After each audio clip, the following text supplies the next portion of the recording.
He wasn't angry, he wasn't bitter. He just sat across from his mother at the dinner table, watching her bow her head in prayer, and felt nothing. Not peace, not defiance, nothing. And the strangest part? He was one of the kindest people you'd ever meet.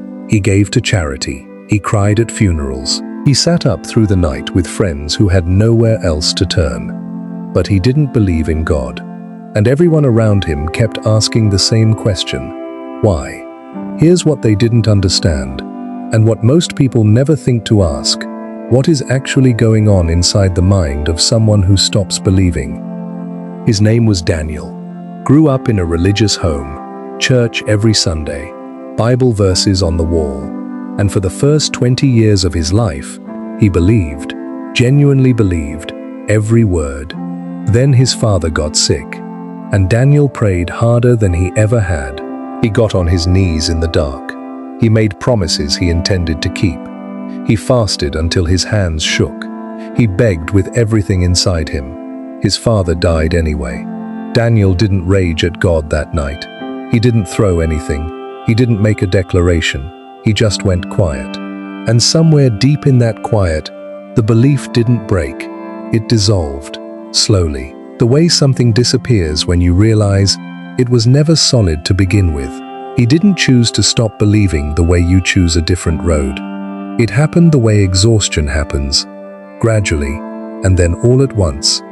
And for years after, the people closest to him couldn't make sense of it. They thought he was running from something. They thought grief had made him hard. They thought if they just said the right words, he'd come back. But Daniel wasn't running. He wasn't hardened. He was doing something every human being does when life hits harder than the story they were told. He was trying to make sense of it with complete honesty. And that is exactly what researchers have spent decades trying to understand. What Daniel was going through has a name in psychology. It's called meaning reconstruction. And it simply means this: when the belief system you built your life on stops explaining the life you're actually living, your mind goes looking for something that does. It's not rebellion. It's not weakness. It's not a sign that something broke inside you. It's your mind doing the one thing it has always been designed to do. Find the explanation that matches your real experience. And if you've ever watched someone walk away from faith, or quietly felt that same pull inside yourself, here is what is actually happening beneath the surface. Your mind cannot comfortably hold two things at once: what it was told and what it has felt.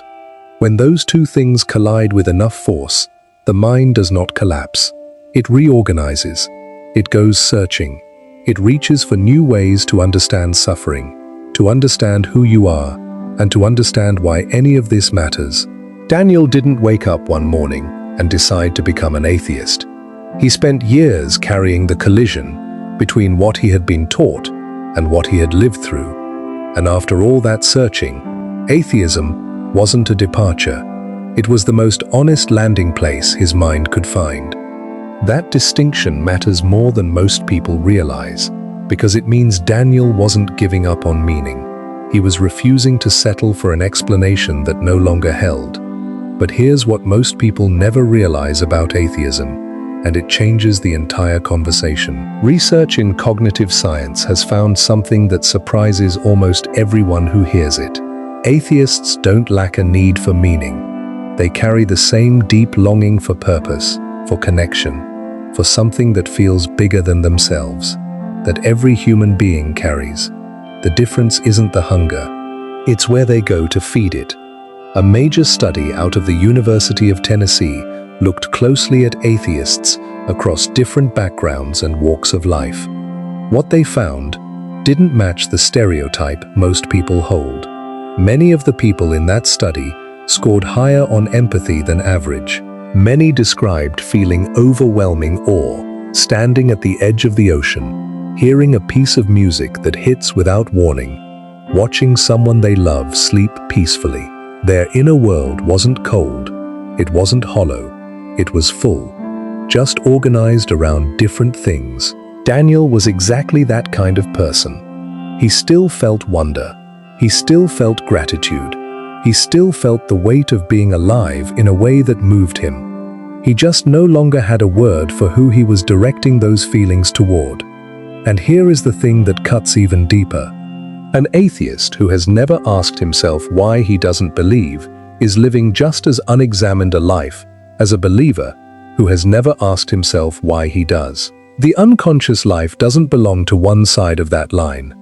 It belongs to anyone who accepts what they were handed without ever holding it up to the light. Daniel held it up to the light at great personal cost, through grief and silence, and years of sitting with questions that had no comfortable answers. That is not the portrait of someone who gave up. That is the portrait of someone who refused to look away. So why does any of this matter to you, even if your own faith has never wavered for a single day? Because the psychology of atheism isn't really about God. It's about what every human being does when the story they were handed stops making sense of the life they're actually living. Every one of us carries a framework, a set of answers we were given before we were old enough to ask the questions ourselves. And for most of us, that framework holds. It carries us through ordinary days without much resistance. But then life does what life does. It hands you something the framework wasn't built for. And in that moment, every person faces the same quiet choice: hold the framework and look away from the experience, or hold the experience and let the framework be questioned. Daniel chose the second one, and it cost him. It cost him the comfort of certainty. It cost him the ease of belonging without explanation. It cost him years of sitting in the kind of silence that has no bottom.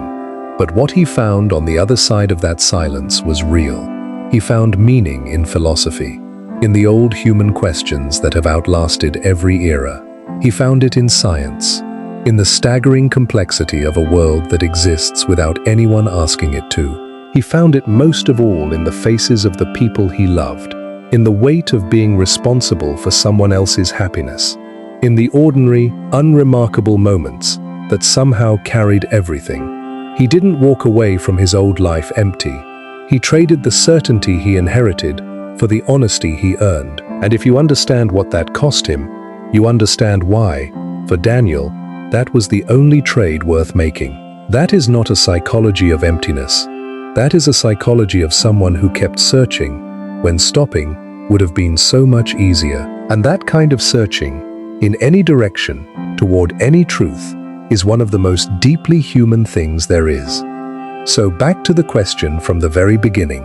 Why do some people stop believing? Not because something went wrong in them, not because they were too weak, or too wounded, or too proud to hold on, but because something went very right. Their mind refused to carry a story that no longer matched what they had actually lived through. That is not failure, that is integrity, and it deserves to be understood, even when it can't be agreed with. You don't have to land where Daniel landed. You don't have to follow the same road or arrive at the same place, but you can understand what moved him. You can see the grief that started it, the honesty that drove it, and the courage it took to keep going without a map. Because here is what Daniel's story is really about, and what every story in psychology ultimately comes back to. We are all just human beings trying to make honest sense of the lives we were given. And the moment you understand that about someone else, something opens up in you that judgment had been keeping closed. That opening, that moment of genuine understanding, is always where compassion begins. If this made you see someone differently, someone in your life, or maybe yourself, drop one word in the comments that describes what just came up for you. Just one word. And if this is the kind of content that makes you stop and actually think, this channel is where we do this every single week. Subscribe so the next one finds you.